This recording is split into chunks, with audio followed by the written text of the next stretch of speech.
कलुआ के मौसी हमार रही पूरा घरे के काम काज संभारे रही है। वो बेचारी चली गई इलाहाबाद यूपीएससी का पेपर दे। एक जने हैं त कजनी कहाँ बायन है, उन्हें कोनो काम का है त गाड़ी में डंडा डाल कजनी कहाँ चल दई ही।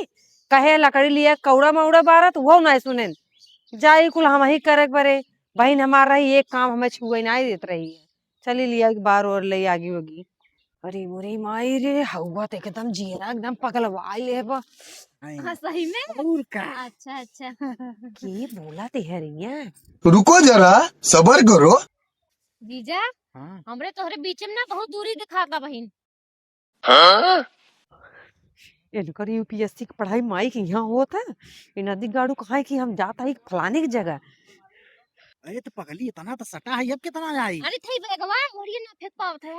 अच्छा अच्छा हाँ एक बात सड़ुआई जान मौका बहुत अच्छा निकालू है। निकालम ना दीदी बाटे घरे मौका ही ना देवे देत नहीं हम तो हरदम पहुंची रही तोहरे लगे। अरे अरे तोहरे से सड़ुआई मिल के जान ले हम तैयार होई है। ई अच्छा। बतावा, नीक लागत है कि ना? अरे तोहरे आगे तो अमर पाली फेल है। हाँ सही में। और का अच्छा अच्छा। यार बता हैं बाहर निकला तो हम काम काज बिना जब हेरित है तो हर रथा पता नहीं रहता है यार। चल वो कहाँ करे ठंडी लगत रहा तो कहाँ दिख जा रही थी हट। कहाँ गई यही कौन है कमानी ना दिख गाड़ू नहीं थे बैग वगैरह आई है नुपे से पढ़ाई करे कौन रुको तुम्हें बताई था।